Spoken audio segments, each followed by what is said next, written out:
काँग्रेसचा गड असलेल्या खामगाव विधानसभा मतदारसंघामध्ये गेल्या 2 पंचवार्षिक निवडणुकांमध्ये काँग्रेसला काहीसा पराभव पत्करावा लागला आणि याच वेळेला काँग्रेसनं सावध भूमिका घेतली आहे। मराठा कार्ड आणि नवीन चेहऱ्याला संधी देण्याची भूमिका आता काँग्रेसनं घेतली आहे। काँग्रेसचे नेते धनंजय देशमुख यांनी खामगाव मतदारसंघावरती दावा केलाय आणि अर्थातच यामुळे अनेकांच्या भुवया सुद्धा उंचावल्या।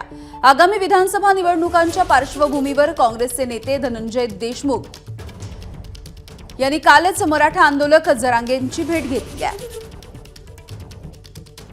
तुम्ही प्रबळ दावेदार आहात, तुम्ही उमेदवारी मागितली? हो, मी भारतीय राष्ट्रीय काँग्रेस पक्षाकडे उमेदवारी मागितलेली आहे। मी भारतीय राष्ट्रीय काँग्रेस पक्षाचा पाईक आहे। मला जर पक्षाने उमेदवारी दिली तर मी निश्चित 100% निवडून येणार। समाजातील नवीन युवक चेहऱ्यांना जसे ज्या कोणी पक्षात असेल त्या पक्षातून त्यांना संधी उपलब्ध करून निवडून कसे उमेदवार जास्तीत जास्त मराठा समाजांच्या आणता येतील याच्यावर आम्ही भर दिला आहे। म्हणजे जरांगे पाटील यांची भूमिका अशी आहे की त्यांना तरुण चेहऱ्यांना संधी द्यायची।